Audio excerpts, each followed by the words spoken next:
चलो बच्चों आगे देखते हैं हम। हाँ, कल काफ़ी कुछ पढ़ लिए थे हमने। दूसरा लेसन हमारा चल रहा था, इसमें 2 वीडियो मैंने आपको दे दी, आज तीसरा वीडियो है। चलिए, जब किसी चीज़ की प्रतिशतता निकालनी हो, प्रतिशत निकालना हो, तो क्या करते हैं हम। जैसे कोई प्रतिशतता निकालनी है हमें, जो विलेय का भाग हो उसको ऊपर रख देंगे, विलियन का भाग नीचे रख देंगे और 100 से मल्टीप्लाएंगे, प्रतिशतता निकल आएगी। किसी चीज़ की प्रतिशतता निकालनी हो, ठीक है, जितना भाग दिया हो उतना रख देंगे, नीचे कुल भाग जितना हो उतना रख देंगे, गुणे 100 कर देंगे, परसेंटेज निकल आता है। वही यहाँ पे है, याद रखना है आपको, आगे इसका यूज होगा। चलो, पीपीएम क्या होता है? पार्ट्स पर मिलियन। मिलियन मतलब 10⁶। समझ गए? अब विलेय के 4 भागों की वह संख्या जो बिलियन के 10⁶ भाग में उपस्थित होती क्या कहलाती? पार्ट्स पर मिलियन कहलाती। पीपीएम वाला विलेय का भाग बटे बिलियन का भाग गुणे 10⁶ आ जाता है यहाँ पे। पीपीएम में ज्ञात करना हमें, प्रतिशत में नहीं ज्ञात। प्रतिशत में होता तो 100 से मल्टीप्लाई कर दें, अब मिलियन में है तो 10⁶ से मल्टीप्लाई करते हैं। ठीक, अभी 1 बिलियन आ गया, मिलियन कितना आएगा? बिलियन। बिलियन मतलब 10⁹ अब यहाँ पे बिलियन में निकालना है, प्रतिशत में नहीं निकालना। प्रतिशत में होता 100 से, 7 मतलब 100। अब बिलियन है तो 10⁹ से, कितने से? 10⁹ से मल्टीप्लाई कर देते हैं, बस आ जाता है। न्यूमेरिकल देख लेते हैं। 20 ग्राम शर्करा को 80 ग्राम जल में घोला गया है तो शर्करा का द्रव्यमान प्रतिशत बताओ। शर्करा का द्रव्यमान प्रतिशत बताओ। शर्करा कितने प्रतिशत है? शर्करा की मात्रा कितनी? 20 ग्राम। जल की मात्रा कितनी? 80 ग्राम। विलयन की मात्रा टोटल कितनी हो गई? 100 ग्राम। विलेय विलायक मिला के विलियन बन गया टोटल। चलो, प्रतिशतता निकालने के लिए क्या करेंगे? विलेय बटे विलायक। विलयन कितना है? विलेय कितना है? 20। विलयन कितना है? 100। कुल रखते हैं ना नीचे, और 100 से गुणा 20% आ गया।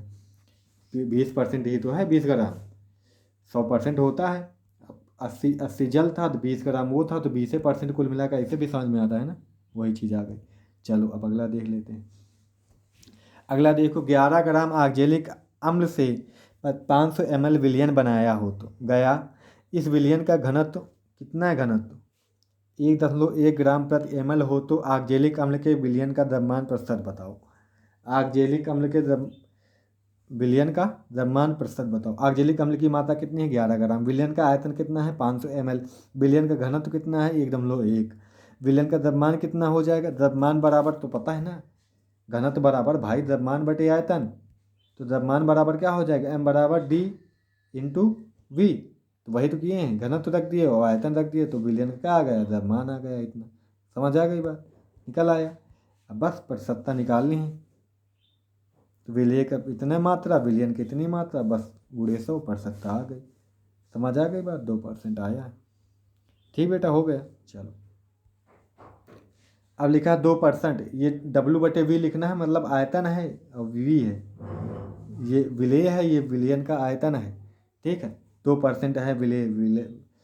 विलेय और विलायक आयतन का कितना प्रतिशत है? 2%। NaCl के विलियन में 400 ml को बनाने में कितने ग्राम NaCl की आवश्यकता होगी? कितने ग्राम NaCl, यानी कि W का मान पूछ रहा है। चलो देख लेते हैं। W/V बराबर 2% है। NaCl की मात्रा हमें निकालनी है। विलयन का आयतन कितना है? 400 ml दिया है इसने। अब W/V यानी कि विलेय की प्रतिशतता बटे विलियन की प्रतिशतता V है। विलियन का आयतन, प्रतिशत मतलब 100 से मल्टीप्लाई, इतना हो गया। अब ये तो 2 दिया है, मात्रा हमें निकालनी है। ये विलियन का आयतन इतना पता है 100, बस NaCl की मात्रा निकल आई।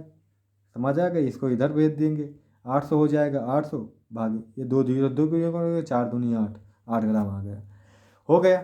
चलो, अब विलेयता देख लेते हैं। विलेयता मतलब घुलनशीलता है ना, घुलनशील कितना है। विलेयता को मुख्यतः 2 भागों में विभाजित किया गया है। पहला, ठोस की द्रव में विलेयता। ठोस की द्रव में विलेयता। इस विलेयता में विलेय, ठोस व विलायक द्रव होता है। विलेय कौन होता है? ठोस होगा, और विलायक कौन है? द्रव। तभी तो ठोस की द्रव में विलेयता, किसी अन्य के द्रव में ठोस मिलाएंगे, है ना। चलो, अगला देखते हैं। अब इसको प्रभावित करने वाले कारक कौन से? ये पेपर के लिए इंपॉर्टेंट है क्या सर जी? नहीं, इंपॉर्टेंट नहीं है, पर जानना है, पढ़ना है सब। ठीक है, जो इंपॉर्टेंट है बताता चलूँगा। न्यूमेरिकल है इंपॉर्टेंट है सबसे ज़्यादा। तो नंबर 1 क्या है? विलेय विलायक की प्रकृति। अब विलेय विलायक की प्रकृति कैसी है, इस पर भी डिपेंड करेगा उनकी विलेयता, है ना, है ना, सही बात है ना। इस विलेयता में ठोस विलेय व द्रव विलायक की प्रकृति समान होनी चाहिए, अर्थात समान समान समान को घोल ये गलत लिखा है। क्या होनी चाहिए, समान होनी चाहिए, ये वाली पॉइंट में लिखना है, समान समान को बोलता है, ऐसा नहीं। विलेय ध्रुवीय विलायक को, अध्रुवीय विलेय अध्रुवीय विलायक को, है तो पर लैंग्वेज अच्छी नहीं इसलिए ना लिखना। ठीक, समान होनी चाहिए। अगर ध्रुवीय विलेय होगा, ध्रुवीय विलायक होगा, अच्छी तरह से घुल जाएगा, वो घुल सकते हैं।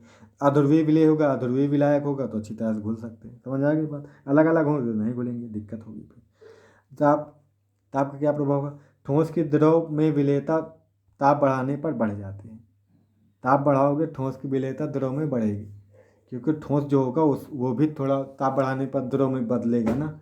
जितने ज़्यादा ताप बढ़ेगा उसके कण का होंगे दूर दूर जाएंगे, उतने ज़्यादा मिलने में आसानी होगी, है ना। दाब बढ़ाने पर ठोस की द्रव में विलेयता क्या होती है, अप्रभावित होती है, मतलब कोई प्रभाव दाब से अप्रभावित होती है इसकी विलेयता।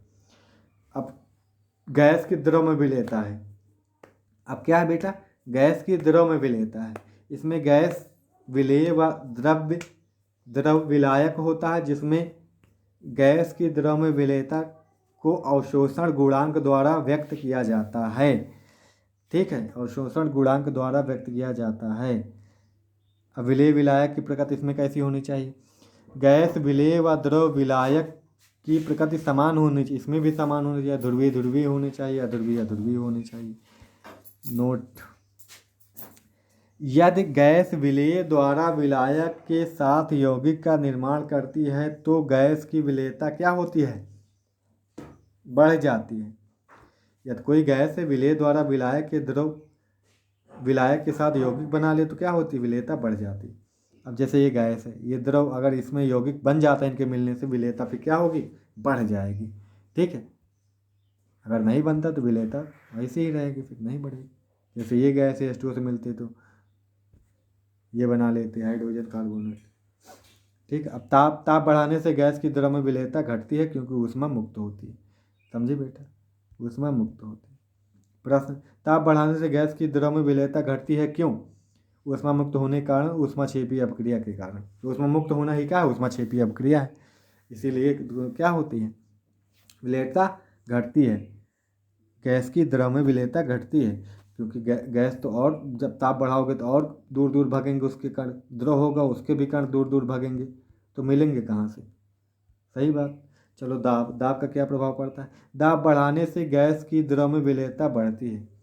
अब दाब बढ़ाने से गैस की द्रव में विलेयता बढ़ती है, गैस और ज़्यादा पास है, गैस के कण और ज़्यादा पास आएंगे तो वो भी द्रव बनना चाहेंगे, द्रव आसानी से मिल पाएगा। समझे, इसलिए दाब बढ़ाने पर द्रव की विलेयता बढ़ती है। चलो, हेनरी का नियम यहीं से आ जाता है। दाब जैसी बात आई, हेनरी का नियम आया। हेनरी का नियम किसके लिए है, दाब के लिए, याद रखना। हेनरी का नियम किसके लिए है, दाब के लिए। समझे बेटा।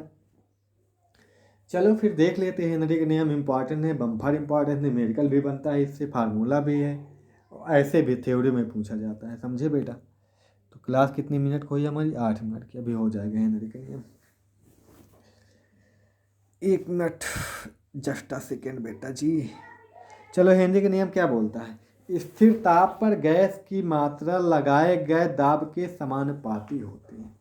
अगर टेम्परेचर हमारा क्या हो, कांस्टेंट हो, नियत हो, स्थिर है, तो जो प्रेशर लगाया जाएगा, जो गैस की मात्रा m होगी वो उसी प्रेशर के समानुपाती होगी।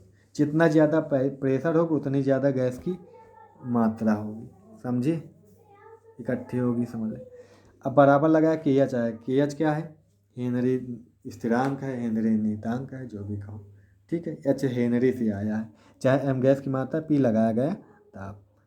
अब आगे क्या कह दिए, स्थिर ताप पर गैस द्वारा लगाया गया दाब गैस की मोल भिन्न मतलब मोल अंश पढ़ाए थे ना, एक्स वही है, जिसके मोल निकाले उसके मोल नीचे कुल मोल, है ना, यही होता है ना। जो स्थिर ताप पर गैस द्वारा लगाया गया दाब होता है वो मोल अंश के समानुपाती होता है। मोल अंश के समानुपाती हो गैस का दाब जो लगाया जाता है। ठीक, ये भी हेनरी नियम कहता है। यहाँ भी आ गया समानुपाती, के एच यहाँ भी स्थिरांक आ गया, वहाँ पे के एच था इसलिए यहाँ पे डैश लगा दिए। अच्छा, समझ गए। चलो, के एच बराबर पी, पक्षांतर कर लिए, के एच बराबर पी बटे एक्स आ गया। पी क्या है, लगाया गया दाब, एक्स क्या है, मोल भिन्न है, मोल अंश है मतलब। ठीक है, इस पर सवाल बन जाते हैं, लगवाएंगे सवाल। चलो बेटा, अब क्या, हेनरी नियम के उपयोग। सोडा वाटर की बोतल में CO2 गैस का प्रवेश। सोडा वाटर क्या है? द्रव है। अब ये क्या है? CO2 gas. CO2 गैस क्या गैस है? इसमें दाब द्वारा ही तो दोनों को मिक्स किया जाता है। अब गोताखोर के सिलेंडर में O2 नाइट्रोजन हाइड्रोजन गैस का प्रवेश इसी के नियम पर आधारित है। समझे? अब नोट लिखना है, कभी बनता है क्वेश्चन, NCERT में है। गोताखोर के सिलेंडर में उपस्थित ऑक्सीजन उच्च दाब पर रक्त से क्रिया कर संकुल बनाती है, मतलब कॉम्प्लेक्स या जटिल यौगिक बना लेती है, जिससे व्यक्ति का शरीर में जकड़न उत्पन्न हो जाती है, अतः सिलेंडर में उपस्थित नाइट्रोजन बुलबुले के रूप में बाहर निष्कासित हो जाती है व हीलियम गैस के कारण व्यक्ति का शरीर हल्का होकर सतह पर आ जाता है। समझे? हीलियम हल्की गैस होती है ना, हीलियम गैस ही के कारण शरीर हल्का होकर ऊपर आ जाता है। ठीक बेटा जी, लिख लेंगे इसको। अधिक ऊंचाई पर रहने वाले या पहाड़ों पर रहने वाले व्यक्तियों को कम दाब के कारण ऑक्सीजन की कमी होती है, अतः पर्वतारोही व्यक्तियों में एनॉक्सिया रोग उत्पन्न होता है। उनको ऑक्सीजन की हमेशा कमी होती रहती है ना, इसलिए। चलो, इसीलिए उनको ये रोग हो जाता है। समझे बेटा?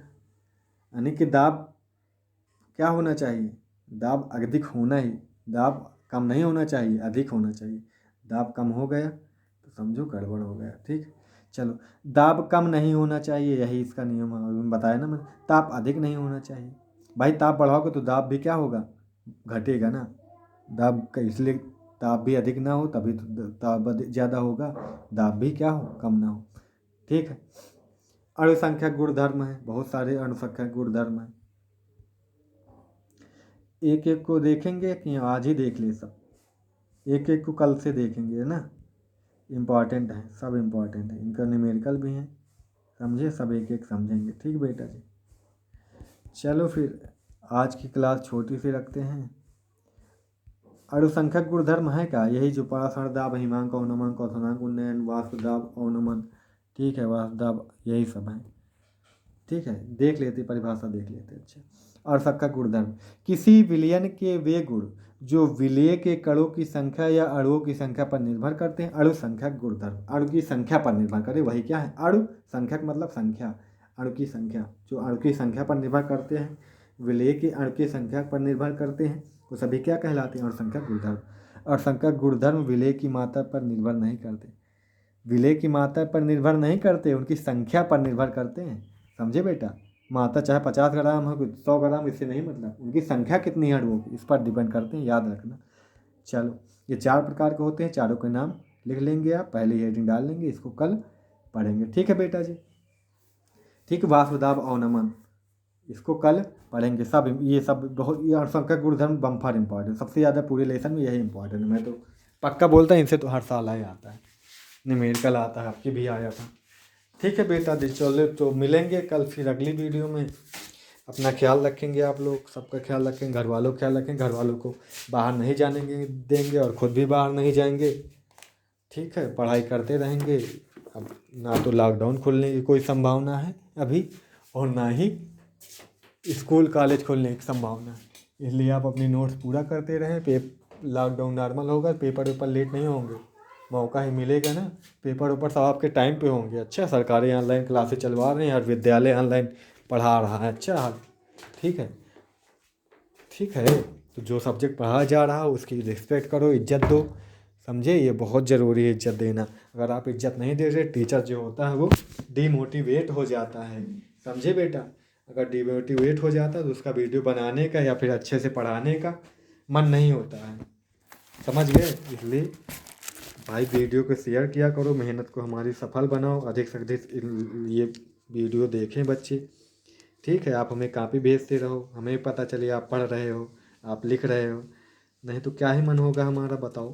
मन होगा क्या हमारा ऐसे करने का? पढ़ाने का मन होगा जब पढ़ोगे नहीं तो किसके लिए हम पढ़ाएंगे? अपने लिए पढ़ाएंगे। चलो ठीक है, बहुत ज्ञान दे दिया मैंने, तो आप सभी अपना ख्याल रखेंगे। अच्छा, हमारा जो काम है हम करते रहेंगे ईमानदारी के साथ। ठीक है बेटा, चलते हैं। Thank you so much.